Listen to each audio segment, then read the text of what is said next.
미국 대통령 도널드 트럼프는 쿠바 정부가 백악관과의 거래에 응하지 않았기 때문에 무력으로 쿠바를 점령하겠다고 공개적으로 발표했습니다. 미국은 필요할 경우 신속하게 섬을 점령하기 위해 항공모함을 쿠바 해안으로 파견하고 있습니다. 전날 미국 대통령 도널드 트럼프는 농담처럼 자국 해군이 이란에서 돌아오는 길에 쿠바와 마주칠 것이라고 말했습니다. 하지만 농담은 농담일 뿐이고 미국 항공모함 제럴드 포드는 실제로 10개월이라는 기록적인 임무를 마치고 중동을 떠난다는 소식이 전해졌습니다. 그리고 바로 이 항공모함 전단이 결국 쿠바로 향할 수도 있습니다. 게다가 플로리다에서 열린 비공개 만찬에서 도널드 트럼프는 쿠바를 거의 즉시 장악하겠다고 밝혔고 카리브해에 항공모함을 배치해 군사적 압박을 가할 수 있다는 시나리오를 암시했습니다. 그리고 중요한 것은 바로 이 발언입니다. 이 발언은 트럼프가 쿠바에 대한 새로운 제재 명령에 서명한 바로 그날 나왔습니다. 제 이름은 알렉세이 패치이고 함께 이 주제에 대해 이야기해 보겠습니다. 하지만 시작하기 전에 채널 구독과 영상 좋아요, 그리고 이 영상 아래에 여러분의 댓글을 남겨주시길 부탁드립니다. 또한 제 텔레그램 채널 패치이 뉴스도 구독해주세요. 링크는 이 영상 설명란에 있습니다. 그곳에서는 최신 뉴스를 실시간으로 전해드리고 있습니다. 자, 도널드 트럼프는 거의 즉시 쿠바를 통제하겠다고 밝혔으며 카리브해에 항공모함을 배치해 군사적으로 점령할 수 있다는 시나리오를 암시했습니다. 이 연설은 포럼 클럽이 주최한 비공개 행사에서 나왔습니다. 이곳은 정치인, 사업가, 사회활동가 등이 정기적으로 모이는 장소입니다. 즉, 이곳은 종종 비공개 만찬이 열리는 고급스러운 장소입니다. 그리고 이런 자리 중 하나에서 도널드 트럼프가 전날 쿠바 점령 계획을 밝혔습니다. 연설의 어조는 그랬습니다. 이런 분위기에서 도널드 트럼프에게서 흔히 볼 수 있는 그런 스타일이었죠. 즉, 이것은 반은 위협이고 반은 일종의 쇼, 볼거리였습니다.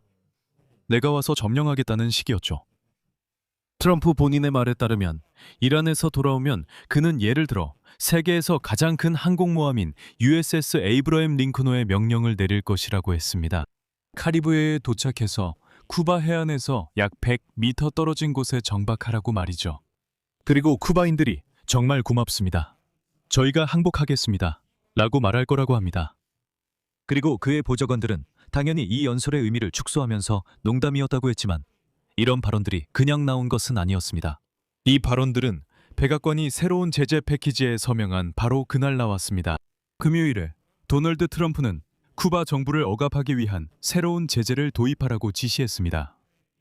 쿠바 정부는 5월 1일에 섬의 주권을 지키기 위한 시위를 조직했고 군사적 침공 위협을 규탄했습니다.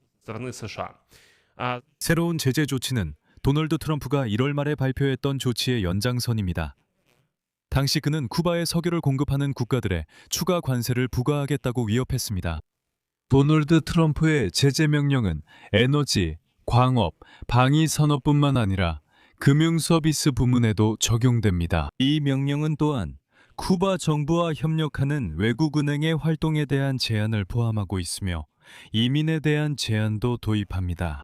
쿠바 대통령 미겔 디아스 카넬은 이에 대해 봉쇄를 집단 학살이라고 불렀고 쿠바 외무장관 브루노 로드리게스는 이를 쿠바 국민에 대한 집단적 처벌이라고 말했습니다. 즉 그들은 이것이 권력층이 아닌 일반인에게 피해를 준다고 주장합니다. 로드리게스는 이 발언을 쿠바가 아바나 주재 미국 대사관 앞에서 개최한 대규모 집회와 연결지었습니다. 이 집회에는 94세의 로드리게스뿐만 아니라 라울 카스트로와 디아스 카넬도 참석했습니다. 하지만 그 외에도 아시다시피 제재 외에 여기서는 흥미롭고 이상한, 심지어는 기이하다고 할 만한 일들이 벌어지고 있습니다.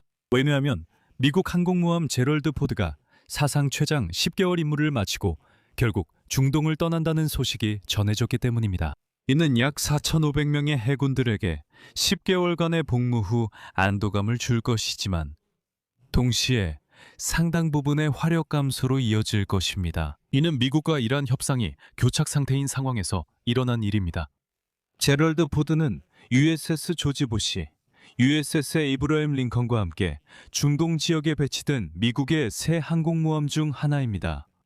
그가 홍해에서 작전을 펼치는 동안 나머지 두 척은 아라비아해에 위치해 있으며 이란 항구에서 석유와 물자를 운송하는 선박을 봉쇄하는 데 참여하고 있습니다.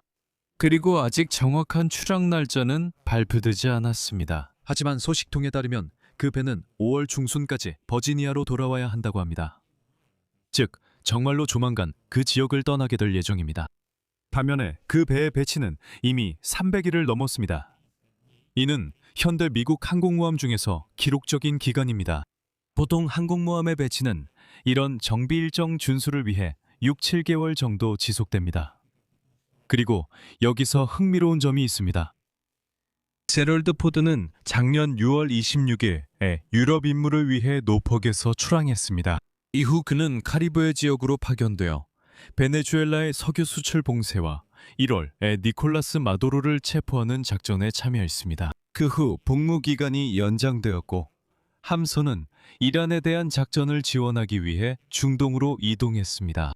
그리고 이제 그가 다시 카리브해로 파견될 수도 있으며 이번엔 쿠바를 상대하게 됩니다. 여기서 중요한 점은 지금 일어나고 있는 일이 갑작스러운 변화가 아니라는 것입니다. 이것은 몇 달 동안 준비된 전략의 가속화입니다. 올해 초부터 그 섬에 대한 압박이 강화되었는데 이는 부분적으로는 오랜 동맹국이자 주요 석유 공급원인 베네수엘라의 대통령 니콜라스 마두로의 축출과 관련이 있습니다. 도널드 트럼프는 이미 쿠바에 워싱턴과의 합의 없이는 베네수엘라로부터 더 이상 석유도 돈도 받지 못할 것이라고 경고했습니다. 그는 정부에 아직 늦지 않았을 때 협상에 나서라고 촉구했습니다. 여기에 에너지 압박과 항공모함 관련 발언도 더해졌습니다. 쿠바에서의 군사작전 가능성에 대한 제안을 해제하는 상원 투표도 있었습니다. 즉, 이 군사작전은 이미 법적으로 허가되었습니다. 그리고 미국 국무장관 마크 루비오가 섬의 외국 정보기관, 특히 러시아와 중국 정보기관이 있다는 혐의를 제기했습니다. 2월에 도널드 트럼프는 이미 쿠바의 우호적 합병 가능성에 대해 언급했지만 그 구체적인 내용에 대해서는 밝히지 않았습니다. 이것이 그 공식이며 국제법과의 부합 여부에 관한 문제입니다. 긴장에도 불구하고 쿠바와 미국은 외교적 접촉을 유지하고 있습니다. 특히 4월 10일 하바나에서 미국 대표와 라울 카스트로의 손자가 참석한 고위급 회담이 열렸습니다. 섬에서 정부가 이미 수십만 명의 사람들을 동원했습니다. 5월 1일에는 미국 대사관 앞에서 집회를 열었습니다. 한국은 조국과 평화를 수호하기 위해 600만 명이 넘는 서명을 모았다고 주장했으며 이 서명들은 상징적으로 라울 카스트로와 디아스 카넬에게 전달됐었습니다. 하지만 반대자들은 물론 이 서명들 중 일부가 모아진 조건에 의문을 제기하고 있습니다. 군사 개입의 가능성은 이미 여러 나라에서 거부되었으며 그 중에는 독일도 포함되어 있습니다. 독일의 총리 프리드리히 메르츠는 대화를 기반으로 한 해결책을 지지하고 있습니다. 즉, 트럼프가 여기서도 군사적 모험을 감행한다면 다시 한번 나토 국가들이 지지하지 않았다고 말할 것입니다. 국제사회는 워싱턴이 그 섬에 대한 통제를 강화하는 모습을 지켜보고 있으며 그 섬에서는 이미 일상이 되어버린 일입니다. 정전, 전력 부족, 그리고 전혀 완화될 기미가 보이지 않는 에너지 봉쇄가 이어지고 있습니다. 여기서 말을 줄이겠습니다. 여러분의 의견과 생각을 이 영상 아래 댓글로 남겨주시고 채널 구독과 알림 설정 그리고 좋아요도 잊지 말아주세요. 물론 이는 올해뿐만 아니라 키예프에도 해당됩니다. 그렇게 해주시면 감사하겠습니다. 이것은 이 영상 설명에 있는 링크와 계좌 정보 또는 화면에 보이는 QR코드를 통해 어떤 형태로든 후원을 하실 수 있습니다. 어떤 지원이든 감사하겠습니다. 여기까지입니다. 몸 건강히 지내세요. 모두 안녕히 계세요.